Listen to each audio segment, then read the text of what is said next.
Entonces, estos ácidos grasos dan el doble de energía. Entonces, ¿la célula tarda más en usarlo o es más rápida en usarlo? Si da el doble de energía que una glucosa, tarda mucho más en usarlo. Tarda mucho más porque es más pesada esta molécula.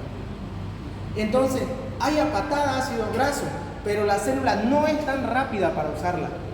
Entonces el cuerpo humano se empieza a inundar de ácidos grasos. ¿Quién actúa ahí? ¿Qué órgano empieza a actuar ahí cuando hay una inundación de ácidos grasos? El hígado, muy bien. Esos ácidos grasos van al hígado. ¿Y qué producen en el hígado? ¿Se acuerdan? Ácido acético. Este ácido acético, ¿en qué se desdobla? En ácido beta hidroxibutírico, ácido beta hidroxibutírico, y en cetonas. Esta cetona, ácido hidroxibutírico, y estos ácidos acetacéticos son los que producen la famosísima cetoacidosis diabética. Y estos ácidos empiezan a elevar el pH o a disminuir el pH.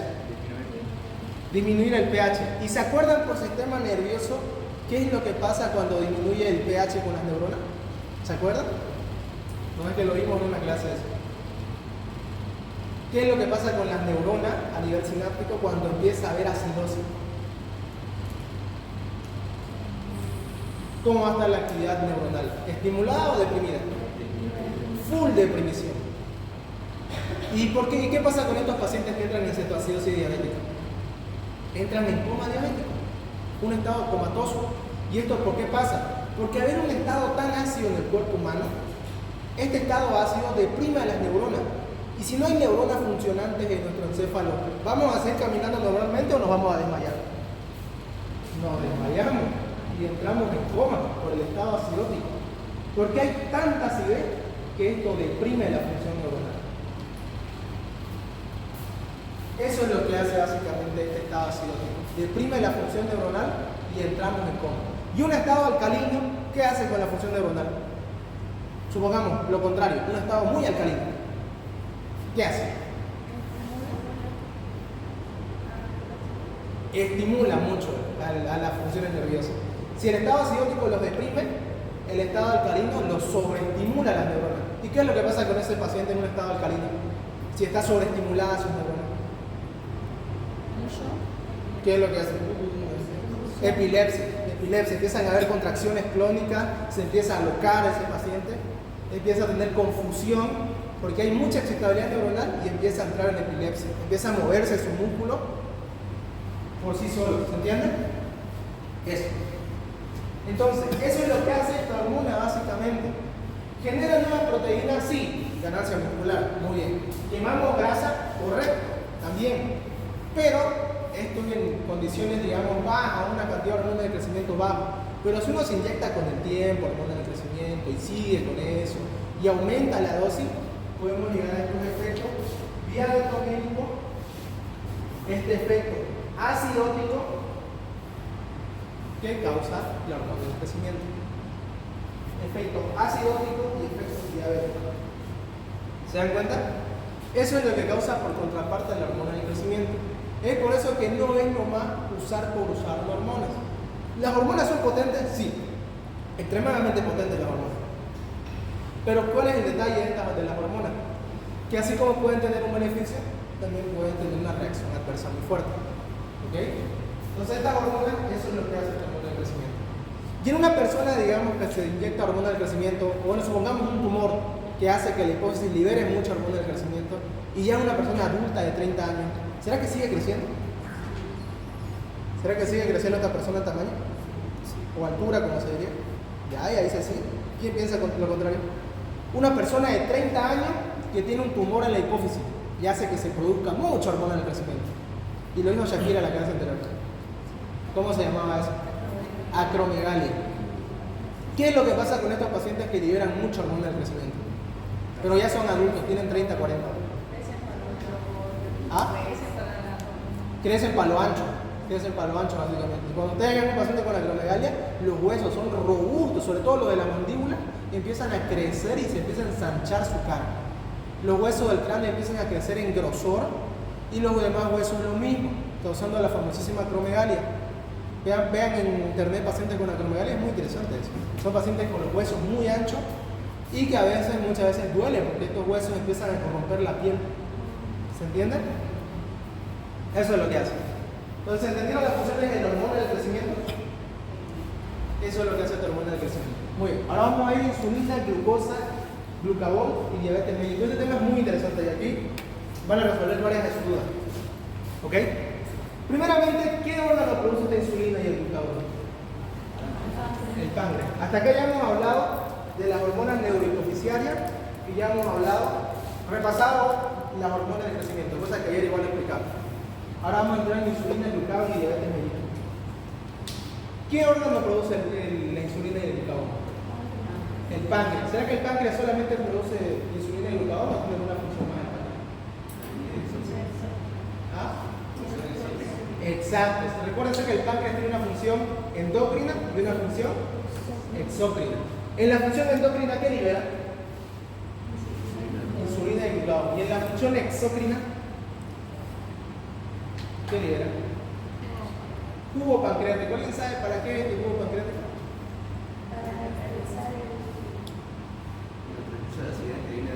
Exacto. ¿Será que cuando el bolo alimenticio sale del estómago al duodeno es un pH normal?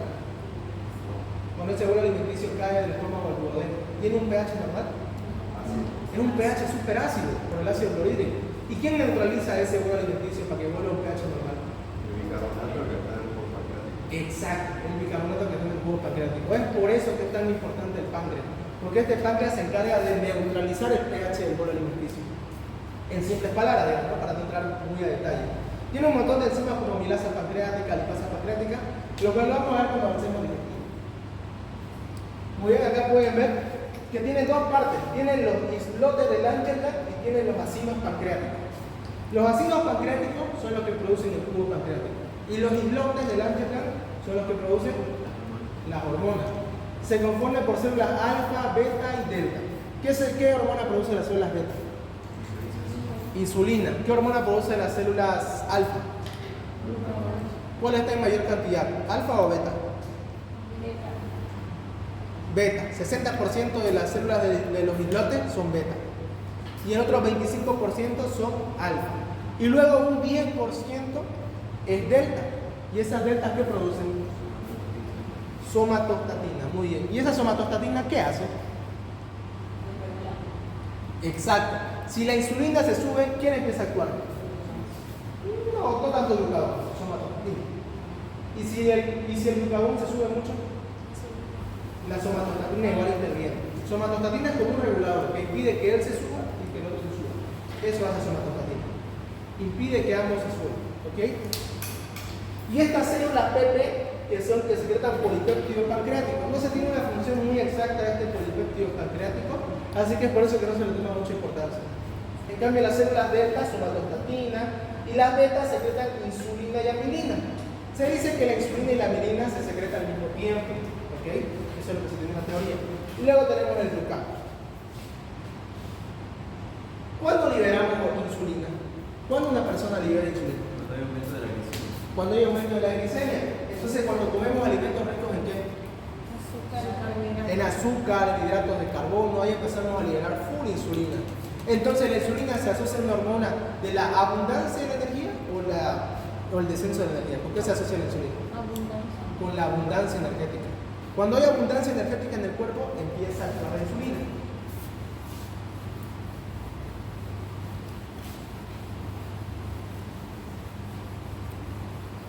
Esta insulina de acá se encarga de meter la glucosa dentro de la célula. Ya vamos a ver cómo. Se encarga de que la glucosa que está pasando por acá ingrese adentro de la célula. Esta glucosa puede ingresar adentro de la célula. De eso se encarga en simple vista la insulina. Ya vamos a ver cómo lo hace. Y como lo pueden ver, es una hormona asociada a la abundancia de la energía. Cuando nosotros comemos mucha glucosa, ¿qué hormona actúa? Insulina, ¿no ves? Ahora supongamos que seguimos comiendo y ya están llenísimas las células, pero nosotros seguimos metiéndole que pollo con papa y arroz, y fideo, y camote, y esto de acá, y esto de acá. ¿Qué pasa con esa glucosa? Ya se llenaron las células. ¿A dónde va la glucosa? Ya, pero ¿dónde va? Al hígado. El hígado, cuando hay mucha glucosa y las células ya se llenaron, la insulina empieza a transportar a la glucosa al hígado. ¿Y en el hígado en qué forma se almacena? Glucógeno. Aquí empieza a haber glucógeno, que son almacenes de glucosa. ¿Dónde más empiezo a llevar azúcar la insulina? Al músculo esquelético. Al músculo. Ahora supongamos que comiste tanto que aparte de llenar la célula, llenaste los depósitos de glucógeno del hígado. ¿A dónde va más la célula? ¿A dónde va también la glucosa? Aparte de estos lugares. Ya llenaste la célula, llenaste los depósitos de glucógeno, llenaste el músculo. ¿A dónde va esa glucosa? ¿A dónde también va la glucosa? Porque seguís comiendo, supongamos que seguís metiéndole papa, arroz, lo que sea, y le echaste una full salsa para hacerlo sopa de agua. Y seguís comiendo glucosa. Hasta te digo la noche. ¿A dónde va? Al abdomen, brazo, Se convierte en ácido graso.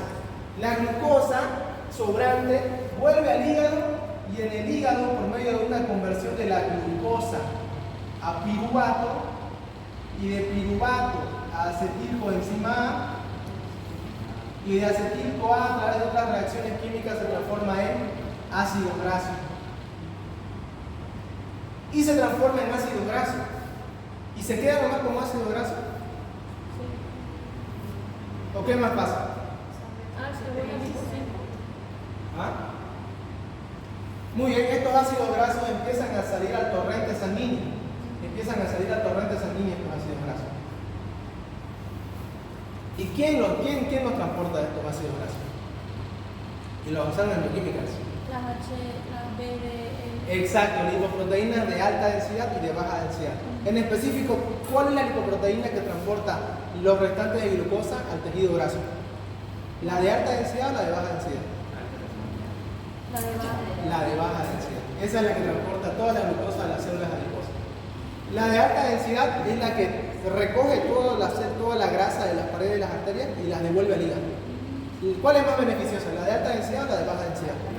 La de alta densidad. ¿Saben por qué? Porque la de alta densidad se encarga de limpiar las arterias, cualquier grasa que haya en las arterias, y lo lleva de vuelta al hígado.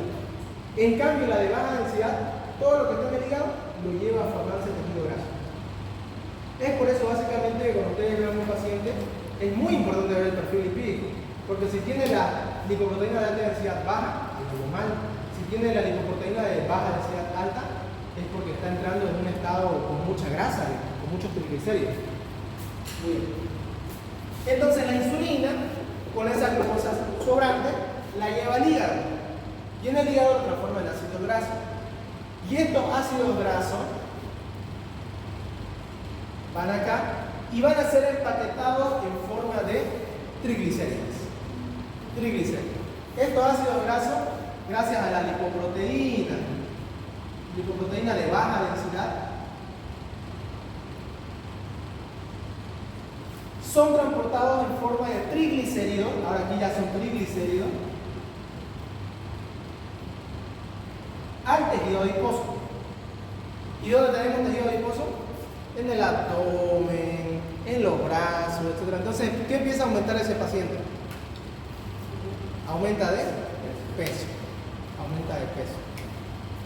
Esto es lo que pasa básicamente cuando nosotros comemos demasiada comida muy rica en hidratos de carbono. Esa glucosa va a ir a las células primero. Después ustedes siguen comiendo, va al hígado, a reservas de glucógeno, después va al músculo. Siguen comiendo todavía, siguen tirándole comida. ¿A dónde va?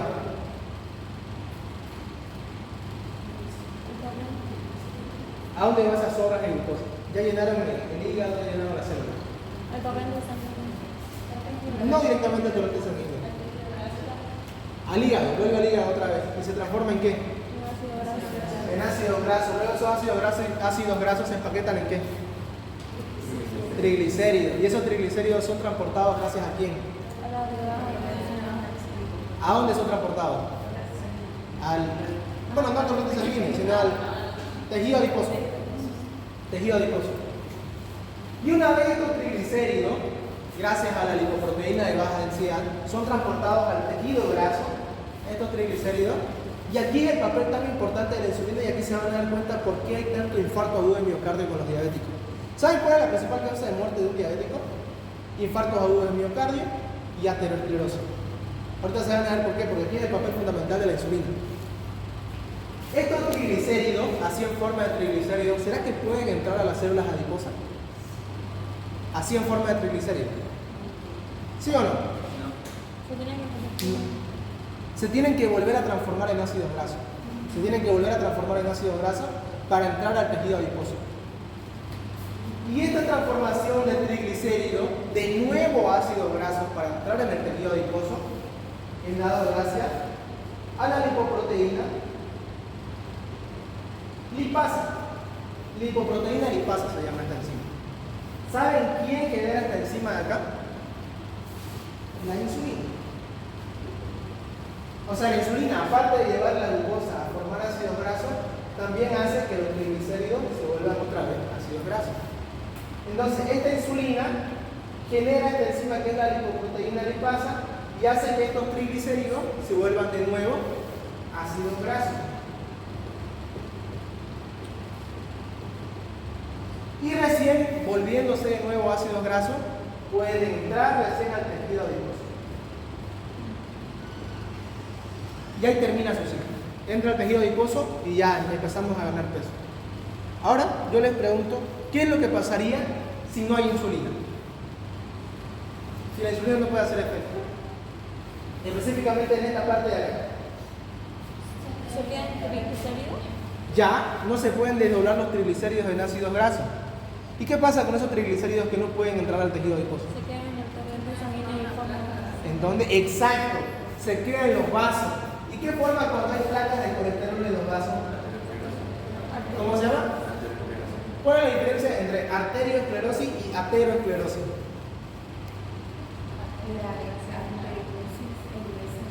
Exacto, es un endurecimiento de la arteria, la arteriosclerosis. Y la atero, placas de colesterol. Entonces, ¿qué pasa con esos triglicéridos? Que porque no hubo insulina, no hay esta enzima. ¿Qué pasa con esos triglicéridos? Que no pudieron entrar al tejido adiposo. ¿A dónde van, pero? A los vasos sanguíneos. Estos triglicéridos de acá, que no se pudieron transformar en ácido graso porque no hay insulina, van a los vasos y forman placas de colesterol. Ahora yo les pregunto, ¿quién es la arteria que irriga el corazón? Las coronarias. Ahora supongamos que ese paciente come mucha grasa y ya está en diabetes, no hace efecto su insulina. Entonces no va a haber esta lipoproteína lipasa. Si no hay esa lipoproteína lipasa, ¿será que esa grasa en exceso que comió va a poder ir a su tejido adiposo? No. Entonces ese triglicérido queda suelto. Y supongamos que ese triglicérido se fue a un vaso coronario. Eso generó aterosclerosis en el vaso coronario. Si hay aterosclerosis en el vaso coronario, ¿va a haber una buena irrigación o una mala irrigación? Mala irrigación. Entonces, así es un vaso normal, común y corriente. Por este vaso de acá fluctúa tranquilamente la sangre. Pero en este vaso que tiene aterosclerosis, tarda más, porque tiene que pasar por este hueco estrecho y recién ya puede circular. Entonces, si no le llega buena irrigación sanguínea al corazón, porque hay placas de colesterol en el vaso coronario, ¿qué es lo que pasa?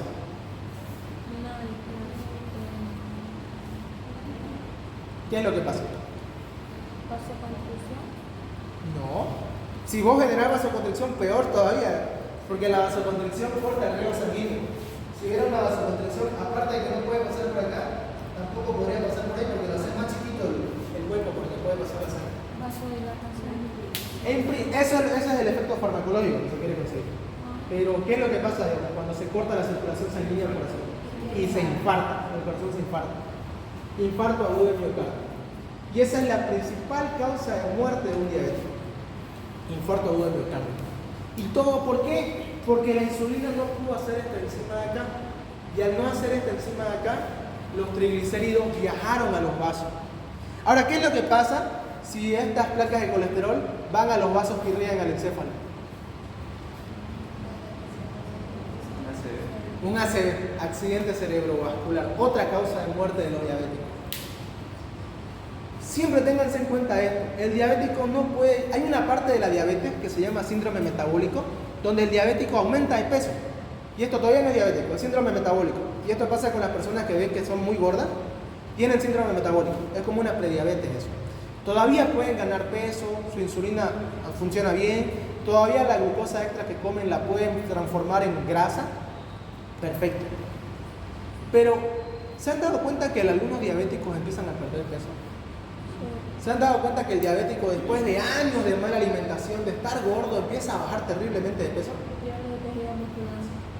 Exacto, de masa muscular terriblemente empieza a perder. ¿Saben por qué? Porque ya no hay la función de la insulina. No hay esta enzima de acá, que es la lipoproteína lipasa, y los triglicéridos no se pueden ir a la grasa. No se puede ir a la grasa. Entonces, ¿qué pasa con ese azúcar libre que queda? Se va por la orina. Y es ahí donde empieza a ver la famosísima, ¿cómo se le llama cuando hay glucosa en orina? Glucosuria. Es ahí donde empieza. En el estado diabético, donde empieza a perder peso, es recién donde hay glucosuria. Entonces, fíjense que gracias a que no se pueden transportar los triglicéridos a la grasa, estos triglicéridos se van a las paredes de las arterias. Y pueden generar, ¿qué dijimos? Aterosclerosis, pero las causas de muerte de un diabético, infarto agudo de miocardio. ¿Por qué el infarto agudo de miocardio? Ya, se obstruyen las arterias. ¿Por qué se obstruyen las arterias? ¿Qué pasó para que se obstruyan las arterias?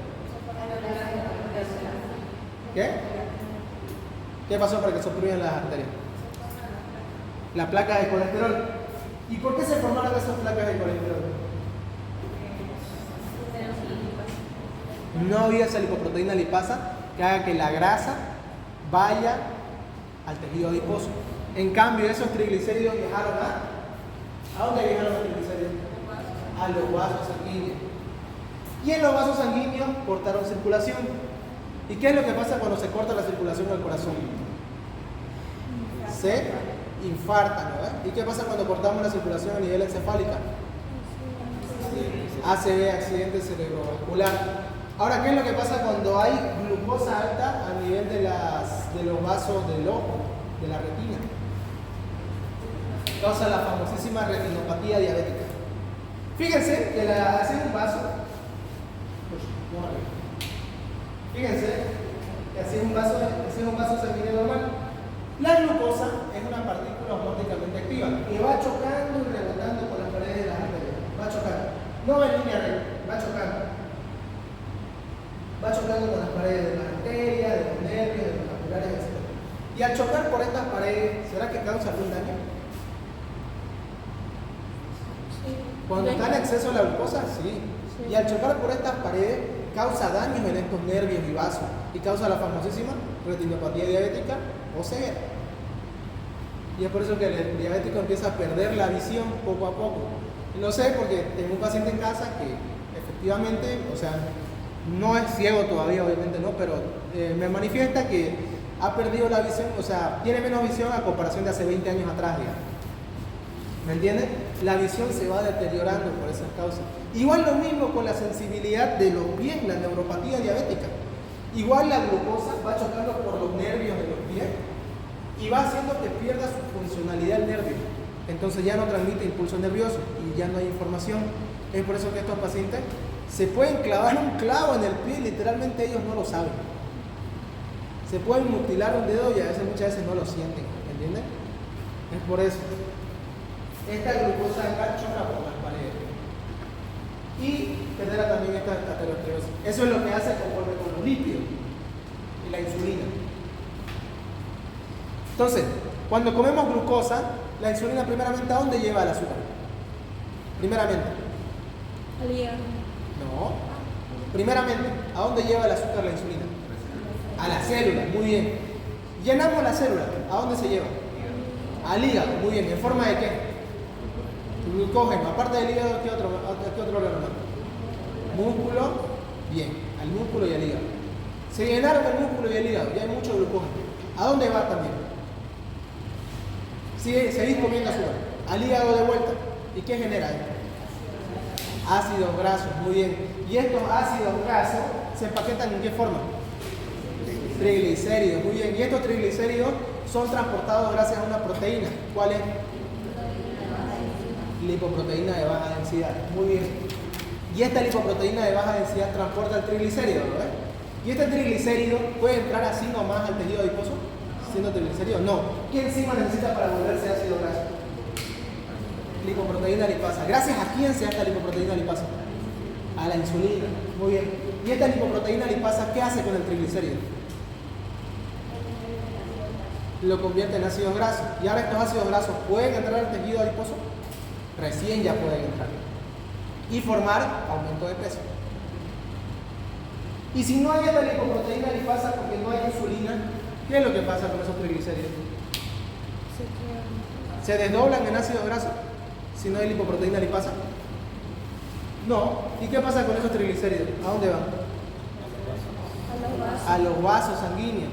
¿Y qué pasa cuando se alojan muchos triglicéridos en los vasos coronarios? Forman placas. Ya forman placas. ¿Y estas placas hacen que haya buena circulación o mala circulación en el corazón? Mala circulación. Y si no le llega riego sanguíneo al corazón, ¿qué le pasa? Se infarta, infarto agudo de miocardio. Y si es a nivel cerebral, un accidente cerebrovascular porque empieza a perder totalmente el riego sanguíneo. ¿Se entiende? Entonces fíjense que la insulina hace que la glucosa se transporte a todas las células del cuerpo, excepto a una, ¿quién sabe? Excepto a un tipo de célula que transporta glucosa a la insulina. Es un tipo de célula que no necesita para nada la insulina. Tenga o no tenga insulina, siempre va a usar glucosa. Ya, que tiene una opinión distinta. Es una célula la cual se caracteriza porque no puede usar ácidos grasos como fuente energética, solamente glucosa. ¿Cuál? Ya. Solo glucosa, nada más. El encéfalo, las células del cerebro. El cerebro es un órgano que únicamente puede usar como combustible la glucosa, nada más. No puede usar ácidos grasos. Y el cerebro, las células del cerebro, tienen la característica de que no necesitan insulina. Es la única célula del cuerpo la cual no necesita insulina para poder transportar su glucosa. Muy bien. Y después tenemos el músculo. ¿Saben el músculo cómo puede entrar glucosa al músculo? Primeramente, gracias a la insulina. ¿Y cómo también puede entrar glucosa al músculo? ¿Alguna vez han escuchado que al diabético le dicen que haga deporte? Que empiece a moverse, que deje de ser tan sedentario. ¿Por qué le dicen eso? ¿Por qué le dicen que tiene que hacer algo de deporte? Porque ocupa energía. Ya. ¿Pero por qué exactamente? No tanto, pero sino básicamente porque el músculo, cuando hacemos deporte, cuando empezamos a levantar pesas, a correr, el músculo ya no necesita de insulina. El músculo puede abastecerse de glucosa sin la necesidad de insulina. Es otra célula del cuerpo que no necesita insulina, pero únicamente cuando hacemos un ejercicio. Ojo con eso. Cuando hacemos ejercicio, el músculo empieza a tener glucosa adentro sin la necesidad de la insulina. Es por eso que al diabético se le recomienda que haga ejercicio. ¿Para qué? Para bajar la glicemia. Para que esta glicemia entre al músculo. ¿Se entiende? Entonces, eso es lo que hace básicamente la insulina. Pero el músculo puede usar glucosa sin la necesidad de insulina. ¿Puede? ¿Puede usar el músculo glucosa sin insulina? ¿Sí o no? ¿Por qué sí? ¿Cuándo puede usar el músculo glucosa sin insulina? ¿Cuándo puede usar? Cuando hacemos ejercicio. Cuando nos ejercitamos nosotros, el músculo no prescinde de la insulina para usar la glucosa. ¿Se entiende? No necesitamos absolutamente la insulina. Y es por eso que al diabético se le recomienda hacer ejercicio, para que la glucosa empiece a entrar a su músculo y disminuya los niveles de glicemia del cuerpo. ¿Se entiende? Es una de las células que no necesita la insulina. ¿Muy bien? Aquí vamos a ver un poco de la síntesis. La química y la síntesis es lo que se pregunta mucho, aparte de las funciones de la insulina. Y vamos a ver cómo funciona. ¿Se entendió esta parte de acá? Sí, ¿no? Muy bien. Espero que se haya entendido. Porque esta parte es muy importante para entenderle a la fisiopatología y por qué causa tantos estragos la diabetes. Sí, una pregunta. Cuando dice que la LDL transporta los ácidos grasos, ¿te transporta los vasos? ¿Te referís, digamos, de dónde sale? La LDL o la lipoproteína de baja densidad ¿Dónde transporta los ácidos? saca la glucosa del hígado y la transporta a los vasos. Lo transporta a los vasos.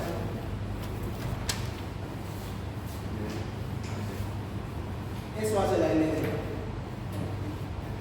¿Dónde tenemos una célula? ¿En qué parte de la célula se generan las proteínas? ¿En qué parte de la célula se generan las proteínas? En los ribosomas, muy bien. ¿Y los ribosomas dónde se encuentran? ¿Retículo endoplasmático liso o rugoso? Rugoso, muy bien. Acá tenemos el retículo endoplasmático rugoso y estas esferitas de acá adentro son ribosomas. Muy bien. Primero comienza el paso en el cual los ribosomas empiezan a generar insulina. Esta proinsulina se compone de, acá vamos a ver molecularmente cómo es la insulina, acá. Esta proinsulina va a estar compuesto por una cadena A, otra cadena B y una cadena C. Y una cadena C. ¿Ok? Cadena A, cadena B, cadena C. Eso por parte de una preproinsulina. Ahora esa preproinsulina se queda así nomás. No. Entonces esta preproinsulina del ribosoma va a viajar otra vez al retículo endoplasmático rugoso y ahí se va a escindir. ¿Qué significa escindir? Es como por decir desmenuzar, fragmentar, hacer algo más chico, estar quitándole cosas, eso es escindir. Porque esta preproinsulina es una proteína grande, es una proteína muy grande. Y así como proteína grande no puede actuar. Es por eso que sigue escindiéndose, van quitando aminoácidos, va siendo fragmentada. ¿Ok? Y esta preproinsulina en el retículo endoplasmático rugoso se transforma en proinsulina. Ahora acá va el detalle. Vamos a ver molecularmente cómo es la proinsulina. Ahora la proinsulina tiene una cadena A y una cadena B. Esta cadena A y esta cadena B va a estar unidas por puentes disulfuros. Por puentes de disulfuro. Va a haber un sulfuro que van a unir a ambas cadenas, tanto a cadena A como a cadena B. ¿Ok? Y luego vamos a tener la cadena C, que esta cadena C va a estar separada de esta cadena C, está separada de la cadena A y la cadena B. Y la cadena A y cadena B por medio de qué están unidos? Puente de sulfuro. Y la cadena C está separada. Esto pasa en la proinsulina. Y esto es muy importante, que tienen que saber esto.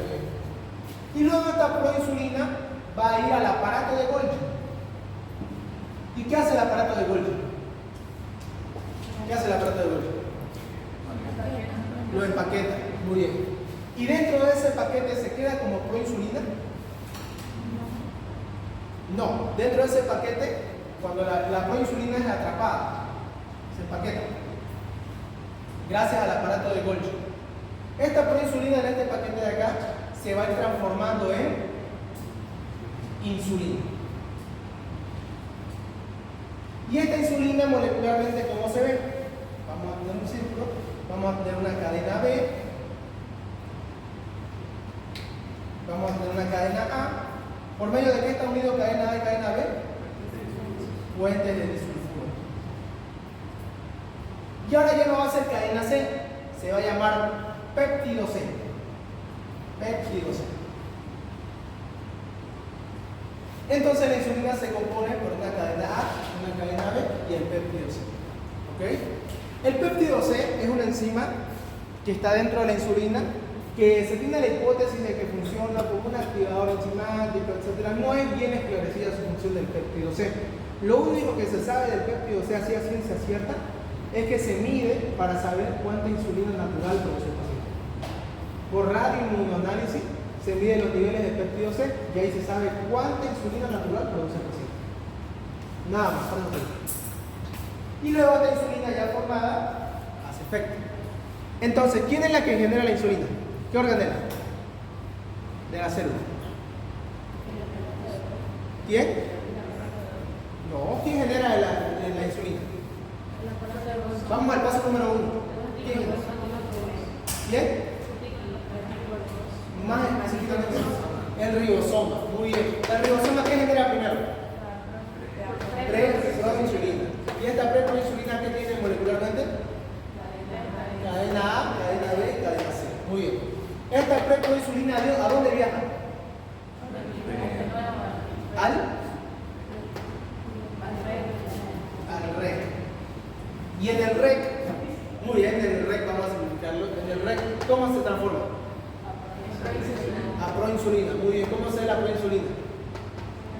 Cadena A, cadena B y cadena C. ¿La cadena C está junta? Separada. Esta cadena A y cadena B por medio de qué está unido. ¿Y esta proinsulina a dónde va ahora? ¿Y el aparato de Golgi qué pasa? Se empaqueta en forma de insulina. ¿Ya? ¿Y cómo se ve la insulina? Péptido, sí. Y esa es la química de la insulina. Simplificado en 60 pasos, todo lo que ven acá. Si lo simplificado de una forma más sencilla. Ahora, esto igual le hemos preguntado al receptor: ¿qué necesita una hormona para poder ejercer efecto? ¿Qué necesita una hormona para poder ejercer algún efecto? Un receptor siempre. Actualmente se cree que las hormonas, o sea, el verdadero poder de las hormonas se da en el receptor, no por la misma hormona. El verdadero efecto se da por el receptor, no por la hormona. ¿Por qué?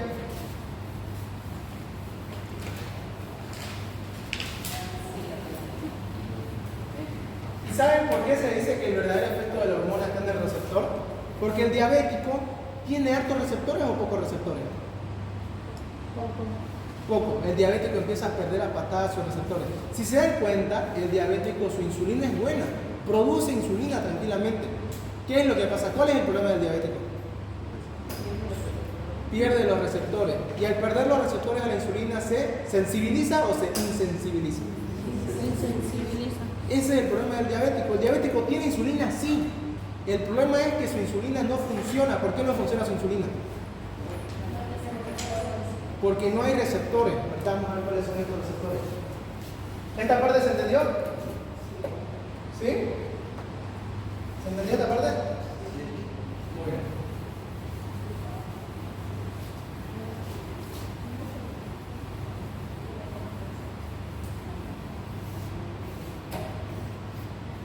Muy bien.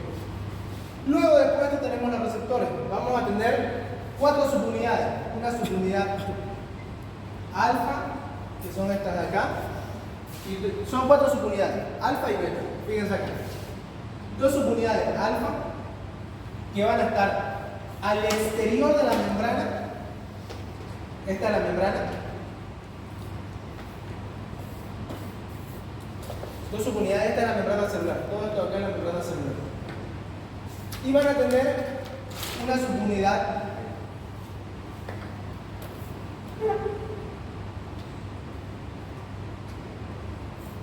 beta. Van a tener subunidad alfa y subunidad beta. Esta subunidad alfa se encuentra fuera de la célula, y la subunidad beta se encuentra dentro de la célula, ¿ok? ¿Cuál es la que recibe la insulina? ¿La alfa o la beta? La alfa. ¿Y la alfa y la beta por medio de qué están unidos? Puentes de disulfuro.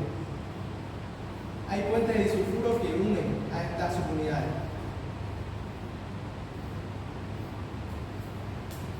Oye, entonces cuando llega la insulina, ¿a qué subunidad activa? ¿A cuál? ¿A qué subunidad llega la insulina? ¿Por qué no la beta? Exacto, porque está al interior. En cambio, la alfa se encuentra fuera.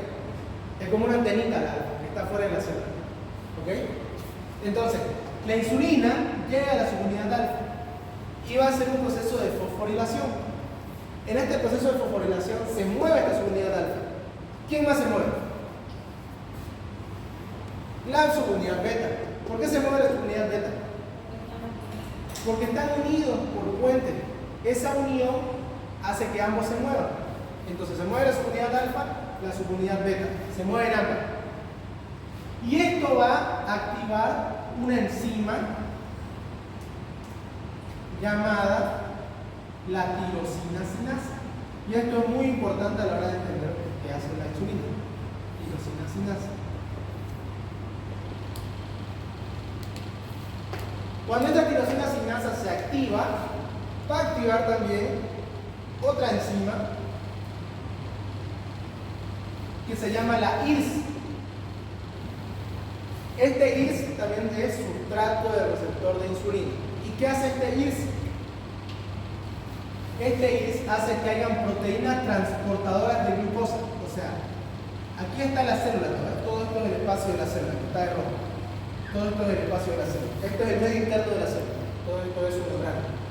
Esta IRS hace que a la membrana celular salgan pequeños canales donde por estos canales de acá va a ingresar la glucosa. Eso es lo que hace la IRS. Hace que se abran proteínas transportadoras para la glucosa.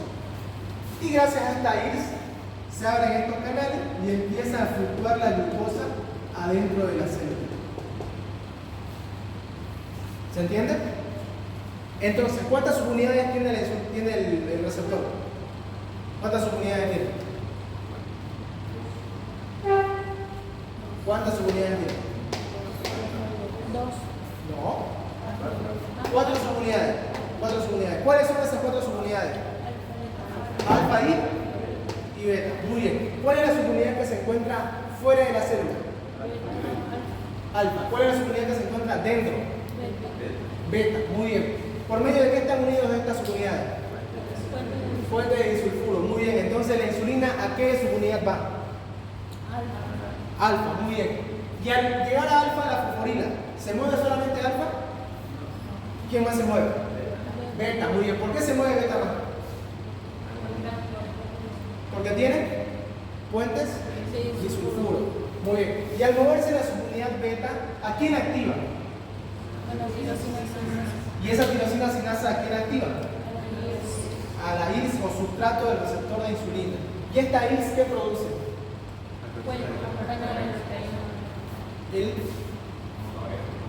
Que se abren proteínas transportadoras para la glucosa. Y la glucosa empieza a entrar o salir de la célula. Empieza a entrar. ¿Saben quién más entra aparte de la glucosa? Empiezan a entrar aminoácidos. Empiezan a entrar también aminoácido, fosfato y potasio también empieza a entrar. Empieza a entrar aparte de la glucosa, potasio, fosfato y aminoácido. ¿Con qué fin entra un aminoácido a una célula? ¿Con qué fin entra un aminoácido a una célula? Para formar proteína. Y al formar proteína va a generar el aumento de la masa muscular y del tamaño de la célula. Muy bien. Entonces, ¿la insulina sería una hormona anabólica o catabólica? Anabólica. Por eso que también se ha demostrado en estudios que hay atletas que utilizan la insulina como suplementación. ¿Por qué? Porque la insulina hace que entren los aminoácidos a la célula. ¿Y qué hace un aminoácido dentro de la célula? Forma nuevas proteínas. ¿Ok? Entonces, eso por parte del receptor de la insulina. ¿Y qué es lo que hace la insulina? Va a hacer que la glicemia baje, o sea, va a aumentar la entrada de azúcar a la célula. ¿Qué más hace la insulina? Con la glucosa sobrante, que ya se llenó la célula. ¿A dónde va la glucosa sobrante? Al hígado. Entonces, ¿qué va a propiciar esta hormona? ¿Síntesis de qué? Entonces, síntesis de glucógeno.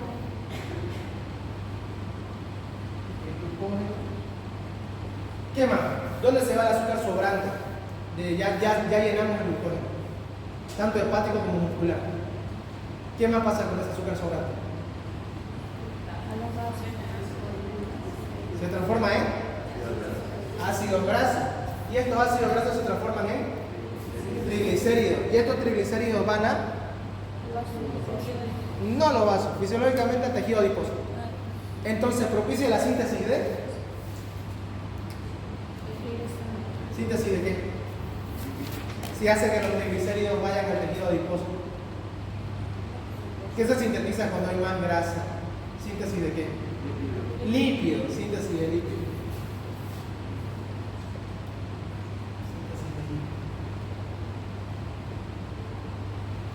Entonces, ¿qué hace esta hormona de acá? Disminuye el azúcar en el cuerpo, la glicemia. ¿Qué más hace esta hormona? Síntesis de glucógeno. ¿Qué más? Síntesis de lípidos. Muy bien. ¿Alguien sabe cuál es la cuarta función?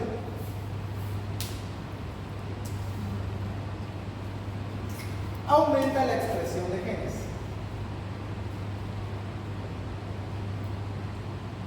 Ahora, para que entiendan qué es aumentar la expresión de genes, ya hablamos acá de qué hace con los hidratos de carbono la insulina y ya hablamos de qué hace con los lípidos la insulina. Pero ¿alguien sabe qué hace la insulina con las proteínas? Eso es muy importante. Y es por eso que el diabético pierde tanta masa muscular. ¿Alguien sabe qué hace la insulina con las proteínas? La insulina aumenta la entrada de ¿qué bloque entra a la célula para formar nuevas proteínas? Aminoácidos. Aparte de que en una célula entre aminoácidos, aparte de eso, en el núcleo de la célula, ¿qué hay? El ADN. El ADN.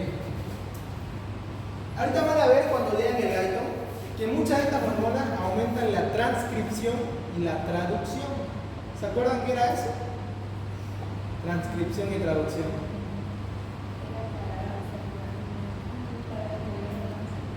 ¿Se acuerdan? No se acuerdan, no lo leyeron. Vamos a recapitular. Y es muy importante esto y aquí se entiende el porqué. Dentro del núcleo, ¿qué tenemos? ADN. Y dentro de la célula también hay el retículo endoplasmático rugoso, tenemos el ribosoma, tenemos el aparato de Golgi, etc. Tenemos muchos organismos. Entonces, ¿dónde se encuentra la información genética de la célula? En el núcleo, tenemos el ADN. En el núcleo está toda la información, por decir, en el núcleo tiene la información de qué proteínas necesita. Pero el núcleo puede mandar así por sí solo a todas estas organelas. No. ¿En qué se tiene que transformar el ADN? En ARN, perfecto. ¿Este ADN se transforma en qué? ARN, específicamente ARN mensajero. ¿Cómo se le llama ese proceso en el que el ADN se transforma en ARN? Transcripción, perfecto. Primer paso, transcripción. Ese ARN mensajero, ¿a dónde va? Pónganselo así, este ARN mensajero es como una información, es como una cartita donde te dice qué es lo que quiere exactamente la célula. Es como tiene la lista de ingredientes para que el chef empiece a preparar el plato. ¿Y quién es el chef que prepara los platos? El ribosoma. ¿No ves? Entonces el ARN mensajero no es más como una lista de ingredientes donde te dice 3 de azúcar, 1 de agua, tanto, ¿no ves? Lo mismo, pero con una información de isoleucina acá, valina acá, tirosina acá, etc. ¿no? Es como una información este ARN mensajero. Y este ARN mensajero, que es una lista de ingredientes, ¿a dónde tiene que ir? Al ribosoma, y el ribosoma es el que realmente genera la proteína. Pero el ribosoma, o sea el chef, no puede generar el plato sin que tenga la lista de ingredientes, sin saber cómo hacerlo. Y por eso es que el ADN se transforma en ARN mensajero. ¿Y cómo se llama ese proceso? Transcripción. Recapitulando para que entiendan, en el ADN tenemos toda la información genética, todo lo que necesita nuestro cuerpo humano para sobrevivir. Pero ¿será que el ADN solito puede generar la proteína? ¿Qué necesitamos? No. ¿En qué se tiene que transformar? En ARN mensajero. Ese ARN mensajero es como una lista de ingredientes donde está todo lo que se tiene que hacer. Pero si solamente está la lista, pero no hay el chef, no se hace nada. Entonces ese ARN, ¿a dónde tiene que ir? Al ribosoma. ¿Y el ribosoma qué hace con este ARN? Es una lista. ¿Qué hacen ustedes cuando con una lista de ingredientes? La leen. Ese es el proceso de traducción. Entonces, el ARN mensajero viaja al ribosoma y el ribosoma lee la lista. A ese proceso de lectura se le llama traducción. Entonces, la traducción va a hacer que el ribosoma lea toda la lista. Y el ribosoma al leer la lista, ¿qué va a generar? ¿Qué va a generar? Proteínas, va a generar más proteínas. Entonces va a aumentar el número de proteínas. Y ahora, si yo les digo que la hormona de la insulina potencia la transcripción y la traducción, ¿qué efecto tendría esta hormona? Uno de sus efectos es potenciar hasta el triple la transcripción y la traducción. ¿Qué es lo que pasaría con esa persona? Lo que hace la insulina es que hace que entren más aminoácidos adentro de la célula, empiecen a entrar los aminoácidos y potencia la transcripción y la traducción. ¿Qué es lo que pasa? Fíjense. ¿Qué aumenta en ese cuerpo? Cuando aumentamos la transcripción y la traducción y los aminoácidos nada más. Eso aumenta la síntesis de proteínas terriblemente. Entonces, ¿esta hormona favorece la formación de masa muscular? Sí, entonces una hormona anabólica o catabólica. Full anabolizante. Esa es otra de sus funciones con las proteínas de esta hormona. Aumentar. Yo sé que si ustedes leen aumento de la transcripción, no le van a dar bola porque no le van a entender qué es transcripción y qué es traducción. Es por eso que le hice esta breve explicación, donde dice explicar qué es la transcripción y qué es la traducción, en simples pasos. Cuando se potencia la transcripción y traducción, ¿favorece a qué síntesis? Síntesis de proteína, full síntesis de proteína. Es por eso que a los niños que tienen retardo de crecimiento, niños por ejemplo que tienen bajo peso, se les empieza a inyectar insulina sintética, sin ser diabético. Porque esta insulina favorece la formación de proteína. Y aparte de eso, ¿la hormona del crecimiento para que un niño crezca funciona sola? ¿Solamente la hormona del crecimiento ayuda al crecimiento? ¿O necesita de alguien? ¿De quién necesita la hormona del crecimiento para crecer? De la insulina. ¿Por qué? Porque la insulina y la hormona del crecimiento ambos generan mayor síntesis de proteína, las dos hormonas. Y esto genera que haya en sí el crecimiento. Es por eso que en estos pacientes con diabetes tipo 1, aunque tengan su hormona del crecimiento buena, igual no van a crecer si es que no se les pone insulina sintética. ¿Ok? Entonces, ¿qué hace la insulina a nivel de los hidratos de carbono? Porque siempre que hay una hormona tiene que hablar de tres cosas: hidratos de carbono, lípidos y proteínas. ¿Qué hace la insulina con los hidratos de carbono?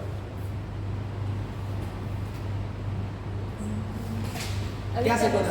¿Ah? Bueno, aumenta el uso. Entonces la glucosa, ¿a dónde entra primeramente? A la célula. Después al hígado en forma de glucógeno y después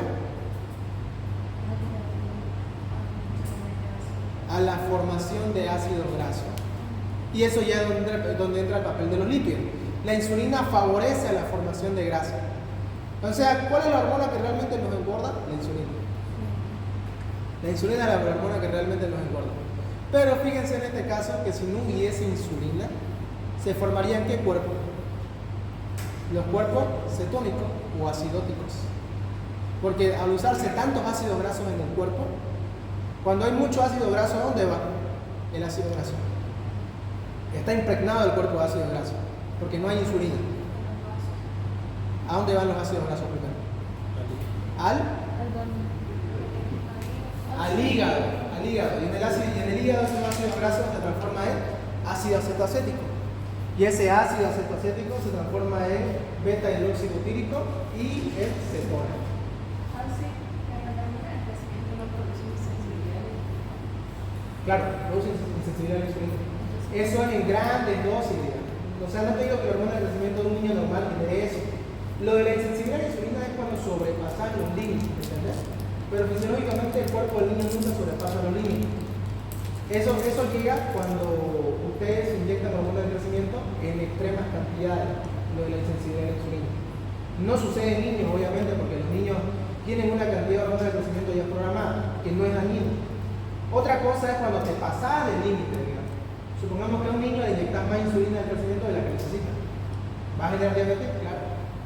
¿Se entiende? Entonces, eso es lo que causa la insulina a nivel de los hidratos de carbono y a nivel de la proteína.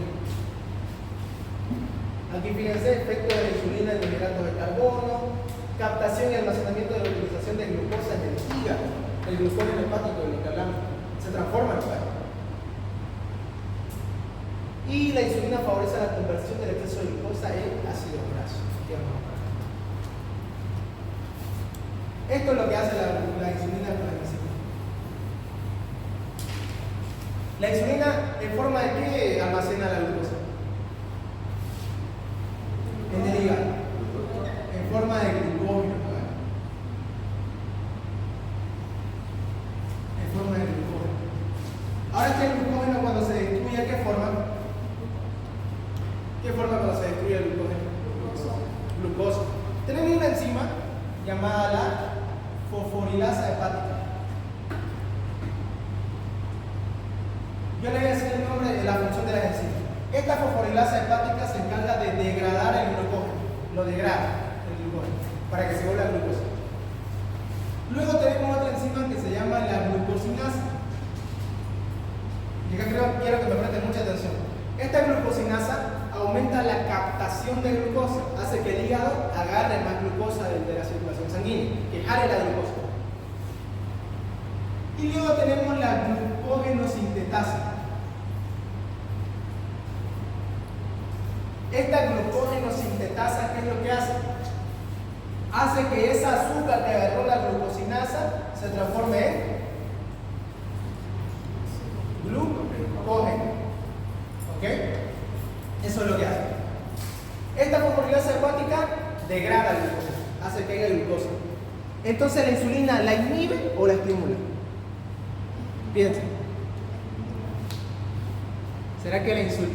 A ver, muy bien, dijeron que estimula. Si estimulamos la fosforilasa hepática, vamos a hacer que se rompa el glucógeno y haya más glucosa en sangre. ¿Será que eso hace la insulina? ¿Que aumente la glucosa en sangre? No, por eso le digo, piensen bien. Vuelvo a hacerle la pregunta. ¿Qué hace la insulina con la fosforilasa hepática? ¿La estimula o la inhibe? La inhibe, muy bien. La fosforilasa hepática de lo que se encarga es que el glucógeno se transforme en glucosa. Ahora, si no hay fosforilasa hepática, ¿qué pasa con el glucógeno? Se queda como glucógeno. ¿Y eso es lo que busca la insulina? Sí, porque al quedarse como glucógeno, ¿va a haber niveles altos de glucosa en sangre? No va a haber niveles altos de glucosa en sangre. Entonces, primera función, ¿qué hace la insulina con la fosforilasa hepática? La inhibe. Muy bien. Siguiente enzima, ahora le voy a preguntar. La glucosinasa hace que el hígado agarre la glucosa y la meta al hígado. Eso hace la glucosinasa. Agarra de la circulación sanguínea con un bracito y saca la glucosa de la sangre y la mete al hígado. ¿Qué hace la insulina con ese hormona, con esa enzima? ¿La aumenta o la inhibe? La aumenta, hace que haya mayor captación. Y al traer más glucosa al hígado, ¿la glicemia baja o sube? Baja la glicemia. ¿Y eso es lo que quiere la insulina? Sí. Muy bien, entonces estimula la glucosinasa. Que la glucógeno sintasa hace que esos bloques de glucosa que agarró la glucosinasa se transformen en glucógeno. ¿Qué hace con esa enzima la insulina? ¿La estimula o la inhibe? Y si estimulamos la glucógeno sintetasa, ¿va a haber más glucógeno o menos glucógeno? Más glucógeno. Al haber más glucógeno, ¿va a haber más glicemia en sangre o menos glicemia en sangre? ¿Y eso es lo que busca la insulina? Exacto, eso es lo que busca la insulina. Entonces, ¿a qué enzimas estimulan? ¿Y? Muy bien. ¿Y cuál enzima inhibe? ¿Qué hace la fosforilasa hepática? Muy bien. ¿Y qué hace la glucosinasa?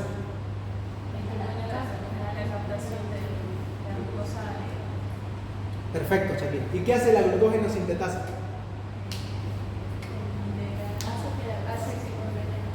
Exacto. Entonces, la insulina, ¿a cuál de estas tres estimula?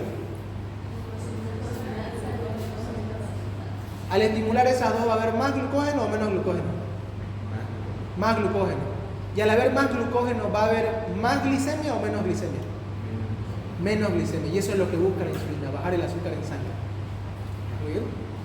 Ahora, hablando de este punto, vamos a hablar del glucagón. Y también trabaja con estas tres enzimas. El glucagón, ¿qué es lo que busca? ¿Que haya aumento de la glicemia o disminución de la glicemia? Aumento de la glicemia. Ahora vamos a ver las tres enzimas de acá.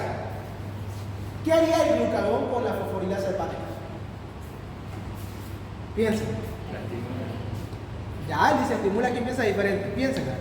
¿Qué haría el glucagón con la fosforilasa hepática?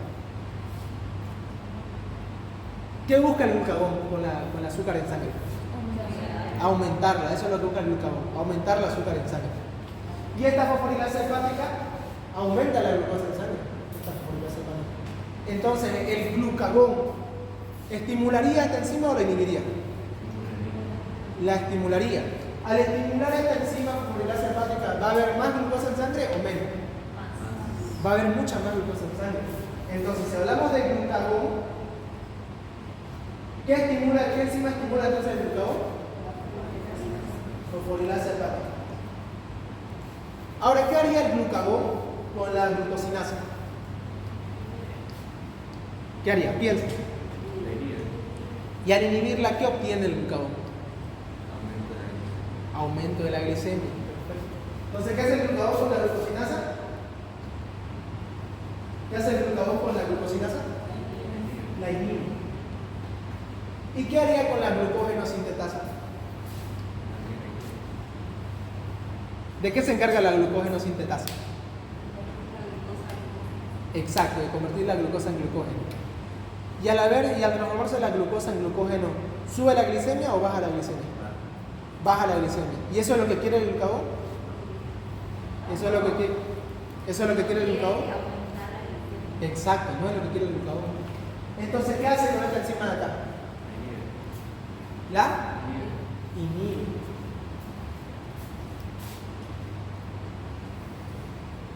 Y de este modo operan ambas hormonas. Estas hormonas son contraproducentes, o sea que tienen efectos opuestos básicamente. Tienen efectos opuestos estas hormonas. No tienen efectos que se ayuden entre ambos, digamos, porque ambos son efectos opuestos. Eso es lo que hace. Ahora, el glucagón, sabiendo todo esto, ¿qué haría con la transcripción de genes? Volvamos acá. Entonces el glucagón, ¿qué hace con el glucógeno? Muy bien, inhibe la síntesis de glucógeno. Entonces, ¿a qué favorece? ¿Cómo se llama la destrucción de glucógeno? ¿Cómo se llama la destrucción de glucógeno? Glucogenólisis. Muy bien. Entonces el glucagón va a producir glucogenólisis. Al haber glucogenólisis, ¿qué aumenta en el cuerpo humano? Muy bien, aumento de la glicemia. Muy bien, aumento de la glicemia. Eso hablamos de los hidratos de carbono. Ahora, ¿qué haría con los lípidos? ¿Qué hace la insulina? ¿Qué busca hacer la insulina con los lípidos? Sintetizar lípidos, ¿verdad? Hacer la síntesis de lípidos. ¿Y qué buscaría el glucagón? Inhibe la síntesis de lípidos. Y si inhibimos la síntesis de lípidos, ¿va a haber más ácido graso en sangre o menos?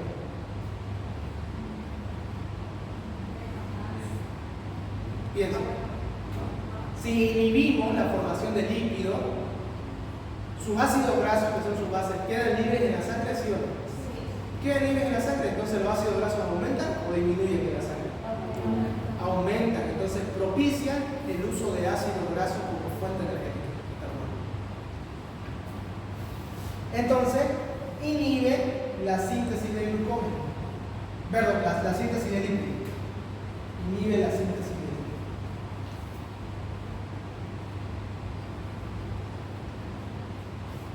¿Y qué haría tu hormona glucagón? Ahora hablando de las proteínas.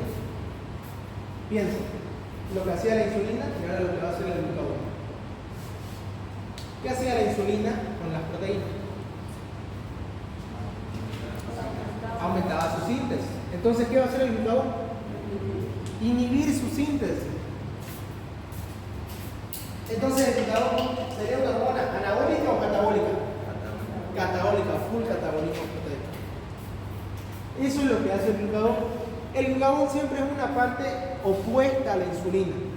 ¿Y cuál es la hormona que nos hace ganar de peso, que nos engorda? La insulina es la hormona que nos hace ganar de peso. ¿Y cuál es la hormona que se encarga de que haya más glicemia en el cuerpo? El glucagón. ¿Y cuál es la hormona que se encarga de regular ambas? La somatostatina. Muy bien. Entonces, siempre que hablen de hormonas, sea de hormona del crecimiento o de esta insulina y glucagón, tienen que fijarse en tres cosas. ¿Cuáles son esas tres cosas? Hidratos de carbono, lípidos y proteínas. Siempre tienen que ver eso. Efecto de la insulina favorece la síntesis. Aquí también. La insulina favorece la síntesis de los lípidos. La insulina favorece el almacenamiento de las grasas en las células adiposas. Lo que yo les estoy diciendo básicamente es una narrativa más didáctica que leerles una simple diapo. ¿Ok? Lo que yo les estoy haciendo acá, en esta presentación, es básicamente todo este proceso pero explicado de una forma más entendible. Porque créanme que a veces leyendo el resto uno no lo entiende. Me pasa. Me pasó en segunda vez. Entonces, fíjense que ¿qué les dije que hacía la insulina? ¿Qué más hace la insulina? Al almacenamiento de la grasa. Básicamente nos hace ganar de peso. ¿Ok? Y fíjense que la insulina inhibe la acción de la lipasa. No es la misma que esta de acá, que es la que vimos, ¿no ves? La lipoproteína lipasa, no es la misma, este es otro tipo. La lipasa, solamente lipasa, hace que los lípidos se degraden a ácidos grasos.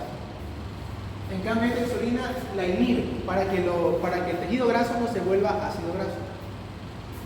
Y así no haya la formación de cuerpos cetónicos. Ahí está. Y ahora, si no hay insulina, ¿qué no podemos usar en el cuerpo humano? ¿Qué no podemos usar? Muy bien, no podemos usar la glucosa porque no hay insulina. ¿Y el cuerpo humano qué empieza a usar en suplementación? Ácido graso. Entonces, a falta de insulina, aumenta el uso de grasa con fines energéticos. Básicamente lo que les dije. Si no hay insulina, ¿qué molécula no podemos usar en el cuerpo? Glucosa. ¿Y quién entra en reemplazo? Entonces, la insulina aumenta el uso de grasa con fines energéticos. ¿Ok? Es por eso básicamente cuando ustedes quieran bajar de peso, y es algo muy interesante, ¿han escuchado hablar del ayuno? Del ayuno intermitente que le dicen. Básicamente cuando hay este ayuno dejamos de comer por un lapso prolongado de tiempo, ¿no ves? Algunos 12 horas, otros más. En este lapso prolongado de 12 horas de tiempo donde no comemos nada, ¿será que va a haber producción de insulina? No. Y si no hay producción de insulina en el cuerpo porque dejaron de comer por 14 horas, ¿qué se va a usar como fin energético? Las grasas. Y si usamos las grasas con fines energéticos, ¿perdemos peso o ganamos peso? Perdemos peso. Entonces, ¿cuál es la hormona que nos hacía ganar de peso? La insulina. Entonces, para hacer un buen ayuno, ¿qué tenemos que cortar? ¿Qué hormona? La insulina, tenemos que cortar la insulina. Eso es básicamente lo que es la insulina. Cuando hacen ayuno intermitente, dejan de comer, no hay insulina, cero insulina. Empieza a haber degradación del glucógeno. Te acabaste el glucógeno como fuente energética y empiezas a usar los ácidos grasos. Y ahí es donde el cuerpo humano empieza a perder grasa. Empezamos a bajar de peso. ¿Por qué? Porque la insulina es la hormona que nos hace ganar de peso. El glucagón es una hormona que nos hace bajar de peso. Pero, ojito con esto, un ayuno extremadamente prolongado, ¿qué haría? Supongamos que ya está ayunando por demasiado tiempo.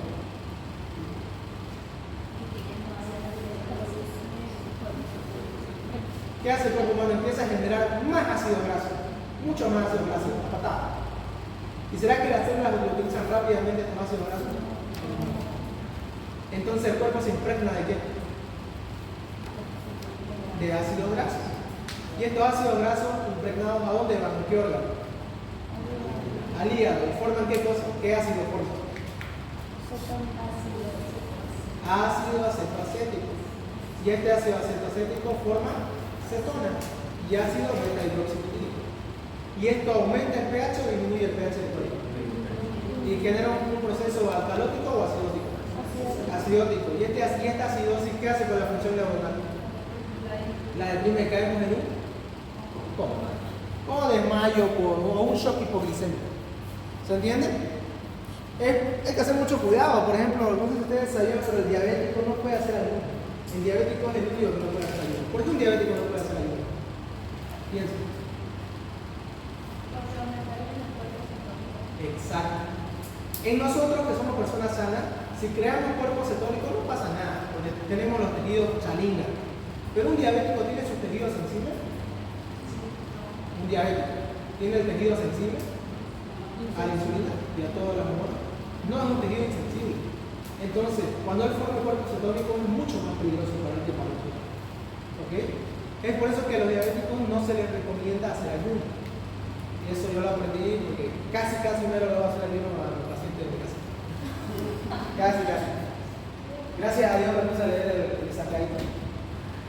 Pero es verdad, yo no sabía esto, la verdad, que el diabético no se le puede hacer ayuno.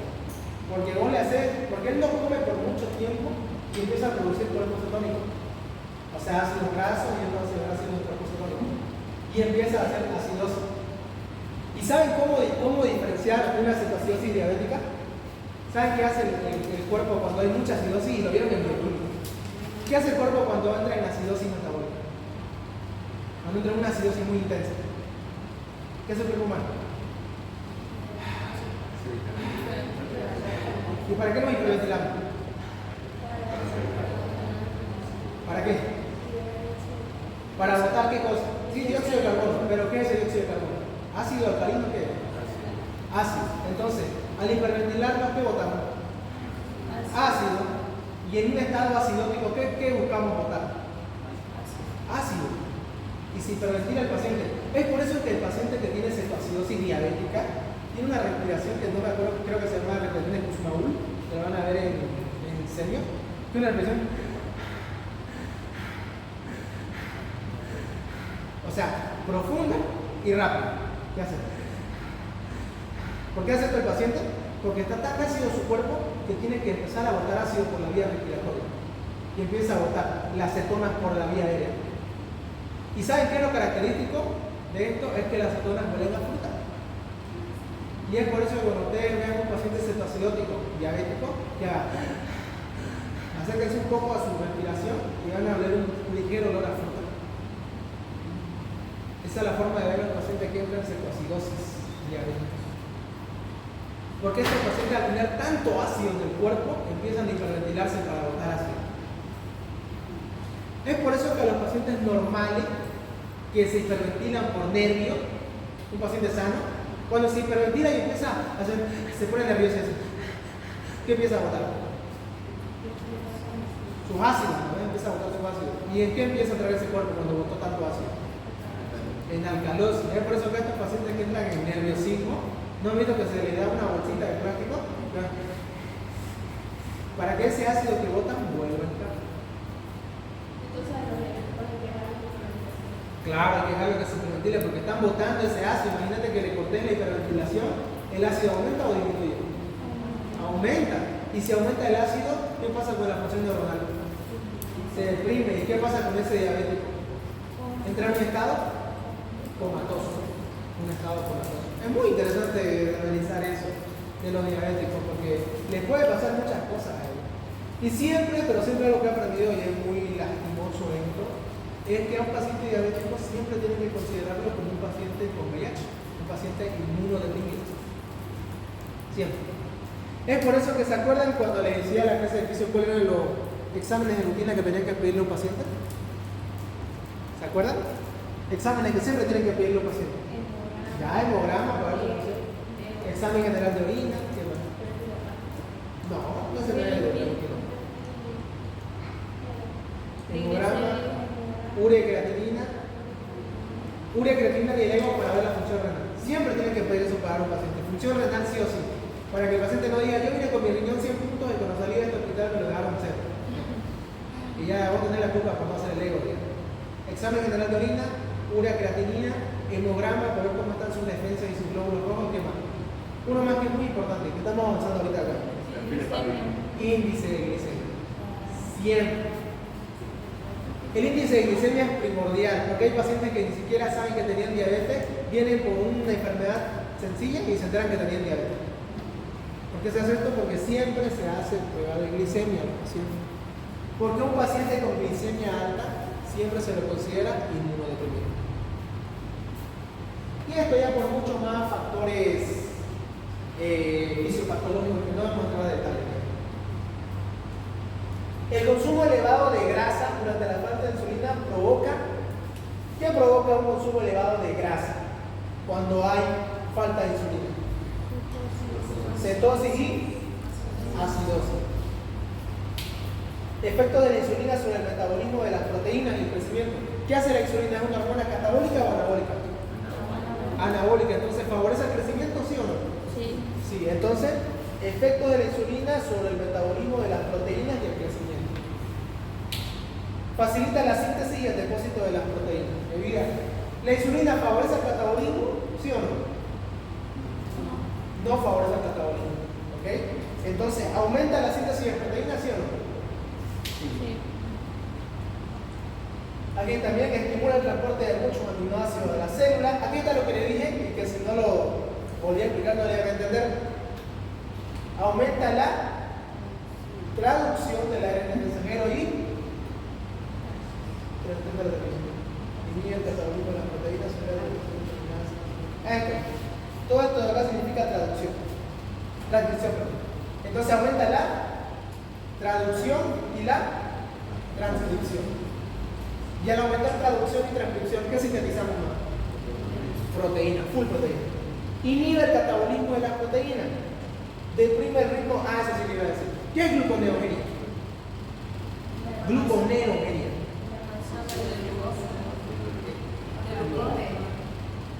Ya, la creación de glucosa a partir de otros sustratos que no son glucosa. ¿Cómo ser cuáles? Aminoácidos y ácidos grasos. La gluconeogenia es la formación de glucosa a partir de otros sustratos distintos, como ser proteína o grasa. Muy bien. Al aumentar la gluconeogenia, ¿aumenta la degradación de proteínas, sí o no? Piensen. La gluconeogenia hace que las proteínas se transformen en azúcar.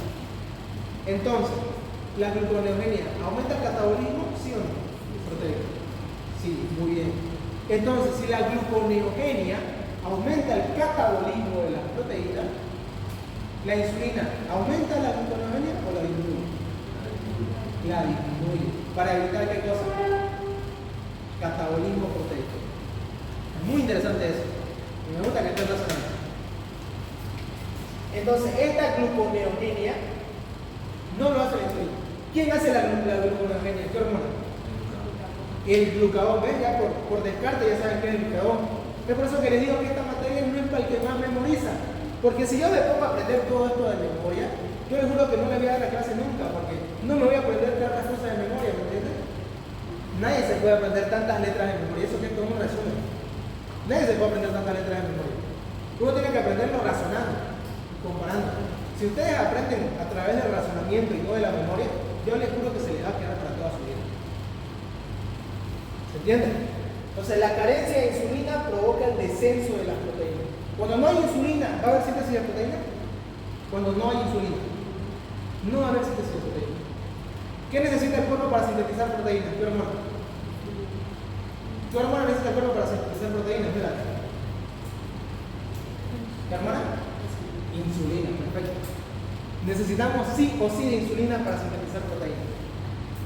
Es por eso que, y el diabético ¿Su insulina hace efecto en el diabético?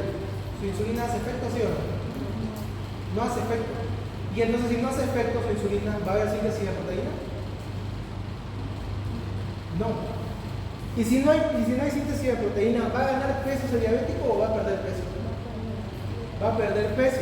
Y ahí va una de las P. ¿Alguien sabe cuáles son las 4 P del diabético?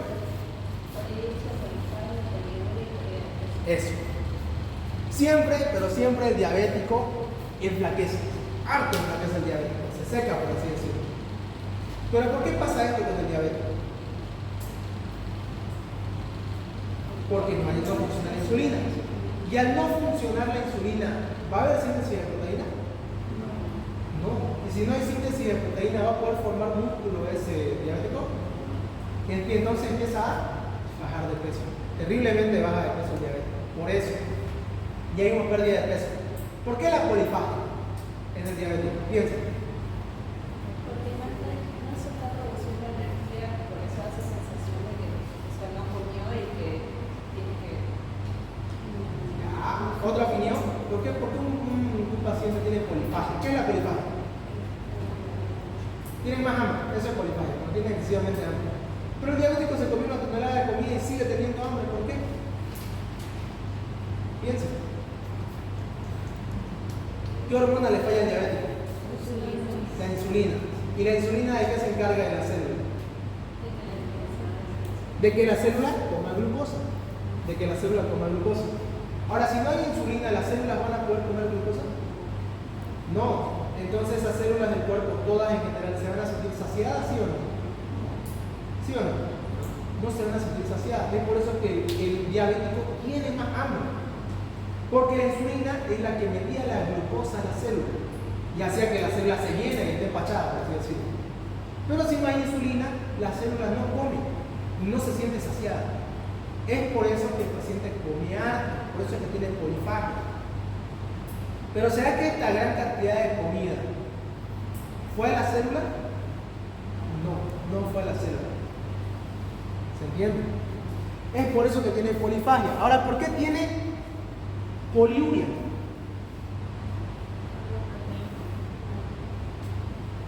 ¿Por qué creen que tiene poliuria? Fíjense en este contexto. No pudo meter a sus células la glucosa. No pudo meter a sus células la glucosa. ¿Qué pasa con esa glucosa que se queda en el torrente sanguíneo? ¿A qué órgano se va a despurificar? Al riñón. Entonces, ¿quién bota la glucosa que sobró? ¿Qué órgano bota a la glucosa que sobró? El riñón. Entonces, ¿empieza a orinar más o menos? Más, poliuria. Y ahora, ¿por qué tiene polidipsia? Fíjense, asocia. Ya dijeron por qué la poliuria. Ahora, ¿por qué la polidipsia? Polidipsia es que aumenta la Z. ¿Por qué aumenta tanto la Z en el diabético? Por la diuresis. Por la diuresis, porque orinó tanto que les tiene sed. ¿Me entienden? Entonces, poliuria, polidipsia, polifagia y la pérdida del peso. Primordial en el diabético. ¿Ok? La insulina y la hormona de crecimiento trabajan en sinergia. Mecanismo de eso no he preguntado, tal vez que nunca lo he visto esto, mecanismo de secreción de la insulina, tal vez con William sí, pero comúnmente nunca lo he visto así. Hay muchos que les preguntan el mecanismo de cómo se secreta la insulina. Glucagón, ¿qué fomenta el glucagón? Enumera, ¿qué fomenta el glucagón? Ya, ¿qué más? Glucogenólisis, ¿qué más? Gluconeogenia. Porque el glucagón aumenta la glicemia, entonces forma glucosa a partir de aminoácido o a partir de ácido graso. Entonces aumenta la gluconeogenia y aumenta la glucogenólisis. ¿Y ahora qué disminuye el glucagón?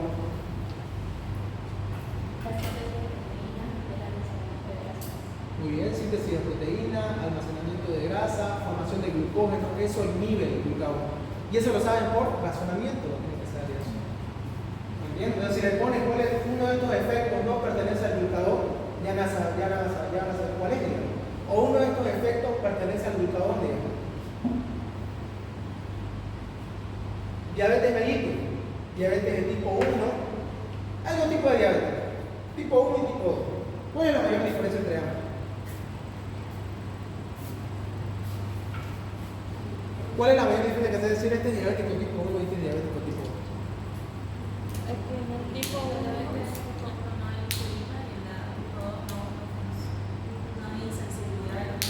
¿Pero hay insulina en el diabetes tipo 2? Sí, hay insulina, pero no funciona. ¿Y en el diabético tipo 1? No hay. ¿Por qué no hay insulina en el diabético tipo 1?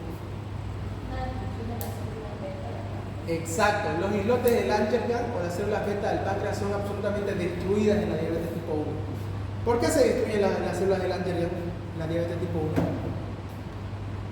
Por enfermedades víricas, por enfermedades autoinmunes o por enfermedades hereditarias. Por ejemplo, si yo tengo diabetes tipo 1, hay una gran probabilidad de que mi hijo tenga diabetes tipo 1 también, por los factores hereditarios. Ahora, si un niño que ya nació se infecta de una enfermedad viral, hay mucha probabilidad de que destruyan las células beta del Langerhans. Y por enfermedades autoinmunes. ¿Qué significa una enfermedad autoinmune? Exacto, que el mismo cuerpo se autoataca. Eso es una enfermedad autoinmunitaria. ¿Ok?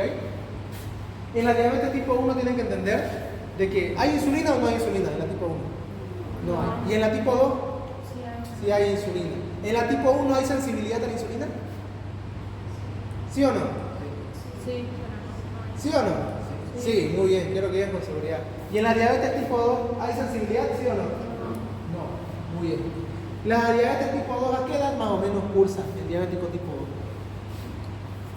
A partir de los 40. A partir de los 40, 50 años. A partir de esa edad ya uno se puede saber si es diabético tipo 2. ¿Y la diabetes tipo 1? ¿A qué edad suele debutar? Puede ser al mismo momento del nacimiento por una enfermedad hereditaria, como puede ser hasta los 14 años. A los 14, 13 años ya se puede notar que hay una diabetes tipo 1. ¿Entiendes? Es por eso que antes se le denominaba de la diabetes juvenil. Entonces le escuchaba por televisión diabetes juvenil. Pero eso era antes, ¿verdad? Diabetes tipo 2. La diabetes tipo 2 cursa con hiperinsulinemia. ¿Pero esta insulina será que sirve? No sirve para nada la insulina. ¿Por qué no sirve la insulina? ¿Y por qué no hay receptores? Porque pierde la sensibilidad y porque los receptores ya no existen. Por obesidad, mucho se dice que por la obesidad es que pierde la sensibilidad a la insulina. Síndrome metabólico. Para que me entiendan a grosso modo, síndrome metabólico es la persona antes de entrar a la diabetes. Síndrome metabólico es cuando la persona está gordita. Y hay que quitar esa mala creencia de que uno gordito está saludable. Mira. He visto mucha gente que cree eso. ¿No? Causa de resistencia a la insulina.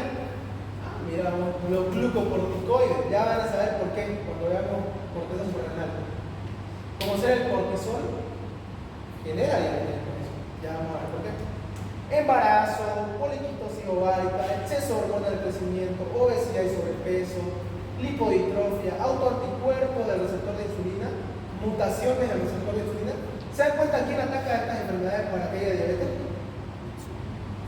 ¿A quién ataca? Al receptor. La mayoría de las enfermedades no atacan a la insulina misma, sino al receptor. Y si no hay receptor, ¿va a poder hacer efecto la insulina? No. Mutaciones del receptor, fíjense, receptor, todo en el receptor. Mutaciones que producen obesidad genética, hemocromatosis, lipodistrofia, poliquitosis, embarazo, exceso de hormonas de crecimiento, lo que dijo Shakira, acromegalia, y exceso de glucocorticoides y obesidad. ¿Y cómo diagnosticamos a un diabético? ¿Cómo lo diagnosticamos un diabético? En la antigüedad se dice que las personas venían con su frasquito de orina y el doctor probaba la orina. Y si estaba dulce, se decía que tenía diabetes.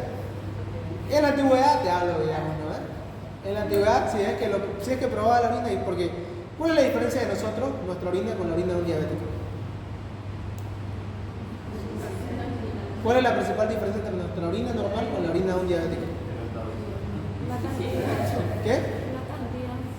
No tanto la cantidad, porque puede ser que nosotros orinemos más porque tomamos más agua. El azúcar. ¿Será que es normal tener glucosa en sangre? Perdón, glucosa en orina. No. ¿Será que es normal tener proteínas en la orina? No. ¿Será que es normal tener electrolitos en la orina? No. Sí, tenemos algunos electrolitos. ¿Será que es normal tener ya proteína, glucosa, glóbulos rojos en la orina? No. No. No, ¿será normal tener cuerpos cetónicos en la orina? Algunos que otros, no muchos, unos poquitísimos, muy poquitos, pero sí hay. Pero no es normal ver hartos, digamos. ¿Ok? Pero se dan cuenta que la principal diferencia entre un diabético y nosotros es que si ustedes ponen a orinar a un diabético en esta esquina de acá, y en esta esquina de acá orina una persona normal, en esta esquina de acá yo les aseguro que ninguna hormiga se les acerca. Y en esta esquina de acá, las hormigas no dejan motor. ¿Por qué? Por el azúcar. Las hormigas siempre buscan azúcar. Y esto lo he visto. Porque... no me pregunten cómo, ya experimento. No me pregunten cómo. No me pregunten cómo, pero sí lo comprobé. En síntesis, en la orina del diabético, no me pregunten cómo es. En la orina del diabético sí se juntan las hormigas por la cantidad de glucosa excesiva que hay ahí. Y en el otro lado, que es la otra parte de la orina normal, no se acercan las hormigas, digamos. Los perros nomás que a veces se ponen a ver. Y fin de esto. Bien. ¿Dudas, preguntas hasta acá? Muy bien, ya aprendieron la famosísima función